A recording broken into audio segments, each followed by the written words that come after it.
Dans ta vie, on t'a déjà sûrement dit ça. Tu dois d'abord te réparer. Tu dois apprendre à t'aimer avant d'aimer quelqu'un. Personne ne peut t'aimer si tu ne t'aimes pas d'abord. Et toi, tu l'as cru.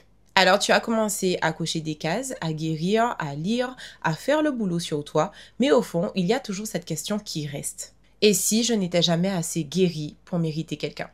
Aujourd'hui, on va rétablir une vérité qui libère. Tu n'as pas besoin d'être parfaite pour être aimée. Tu n'as pas besoin d'être guérie pour être digne d'un amour profond.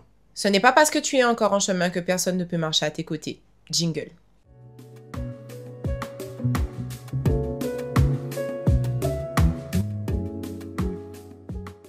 Hello, hello et bienvenue dans ce nouvel épisode sur la chaîne Leo Body Mind, le podcast qui développe ta puissance physique et mentale. Aujourd'hui, on va encore parler d'un sujet profond qui est le fait de croire que nous avons besoin d'être guéris pour mériter l'amour. Et la question existentielle que tout le monde se pose, c'est pourquoi on pense qu'il faut être entière pour être aimé.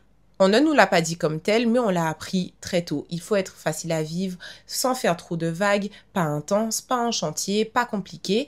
Et donc, dès qu'on sent qu'on a encore des failles, on croit qu'on est hors jeu. Je te donne une petite anecdote, j'ai rencontré quelqu'un de vraiment bien, d'ailleurs c'est lui qui partage ma vie actuellement, un garçon posé, attentionné, stable, tu sais, le genre de relation saine qu'on rêve toutes d'avoir. Mais au début, je ne vais pas te mentir, j'ai flippé. Pourquoi? Parce que j'étais en plein travail sur moi, je sortais d'un gros vide émotionnel et je me suis dit, j'ai encore trop de choses à régler, il mérite quelqu'un de plus avancé, de plus OK dans sa tête. Alors j'ai reculé, j'ai step back. Et j'étais prête à le laisser partir. Et tu sais quoi? Avec du recul, ce n'est pas que je n'étais pas prête, mais c'est mon mental qui me faisait croire que l'amour ne pouvait arriver qu'en fin de parcours. On se met en mode, je dois d'abord guérir ça, stabiliser ça, et puis comprendre ça, et là, je pourrais vraiment accueillir quelqu'un. Mais c'est complètement faux parce que l'humain est par définition imparfait. Le bon moment n'arrive jamais. Alors pourquoi on s'obstine à croire que ce n'est pas le bon moment et qu'il n'arrivera jamais?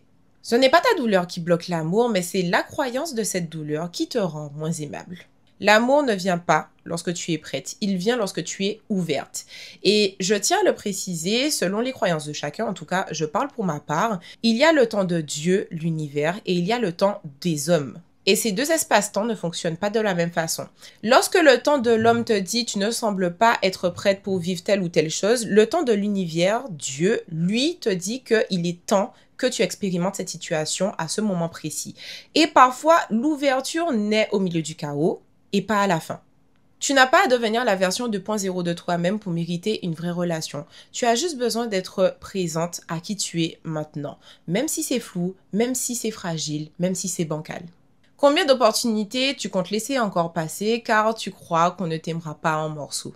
Et tu sais ce qui est paradoxal dans l'histoire, c'est que lorsque quelqu'un te voit tel que tu es, qu'il t'écoute vraiment, qu'il ne cherche pas à te changer, tu paniques. Le cerveau humain est câblé pour détecter le danger et pas pour reconnaître ce qui est bon pour lui. Donc lorsque quelqu'un nous aime vraiment dans notre vulnérabilité, ça nous semble suspect, trop simple et trop beau. Pourquoi? Parce qu'il a peut-être été habitué à associer l'amour à l'effort, au mérite et au manque. Résultat, on rejette ce qui est sain et on s'attache à ceux qui nous obligent encore à faire nos preuves. Et on se retrouve dans un engrenage qui s'appelle le piège neurologique du trop beau pour être vrai. Autrement dit, le biais de négativité. Le biais de négativité, c'est un mécanisme du cerveau qui fait qu'on retient plus fortement, plus facilement ce qui est douloureux ou menaçant que ce qui est positif. Par exemple, un compliment, tu l'entends en 3 secondes et puis tu l'oublies peut-être 3 minutes après.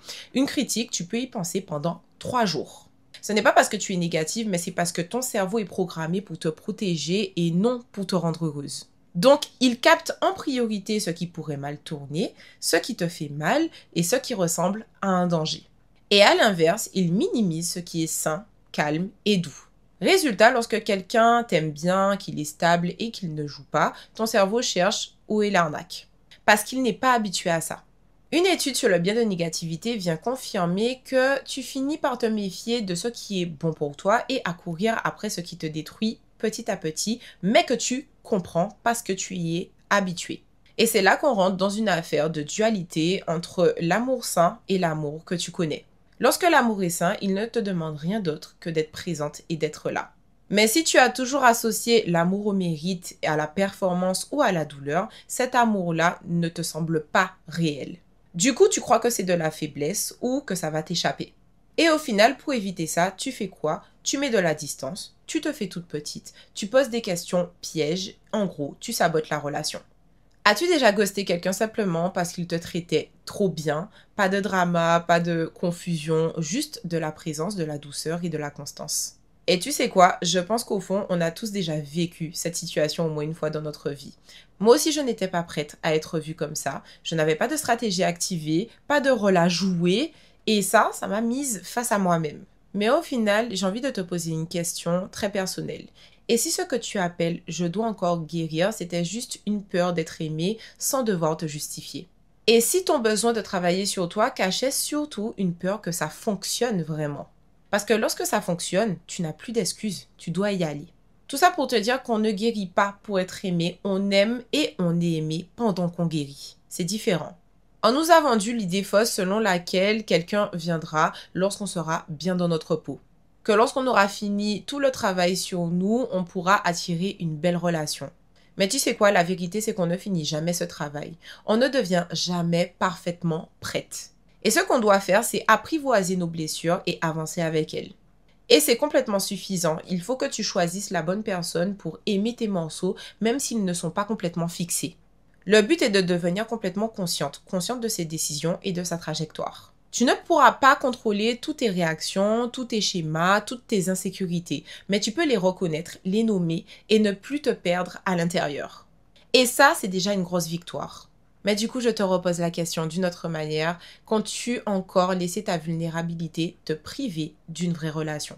Est-ce que tu crois encore qu'il faut devenir parfaite pour ne pas être un fardeau? Et si ton incomplétude était précisément ce qui te rend humaine, touchante, réelle, jolie? Encore une fois, on ne guérit pas pour être aimé, on est aimé et parfois, c'est ce qui aide à guérir. Mais pour ça, il faut que tu reprogrammes ton rapport à l'amour. Tu n'as pas besoin de grands discours pour changer ta dynamique intérieure, tu as juste besoin de ces 3 choses à retenir. En un, tu peux remplacer cette phrase « je ne suis pas prête » par « je suis en chemin et j'ai le droit d'aimer maintenant ». Tu peux continuer ton introspection en étant en lien. L'un n'empêche pas l'autre, bien au contraire. Le deuxième point consiste à arrêter de t'exclure d'un amour sain par principe. Tu peux être encore fragile et mériter de la douceur. Tu peux être encore en chantier et mériter la loyauté. On ne t'aime pas lorsque tu iras mieux, on t'aime lorsque tu es là, mais bancal. Et c'est cette acceptation qui guérit à force. En 3, ancre-toi dans cette vérité simple. Tu ne seras jamais une version parfaite de toi-même.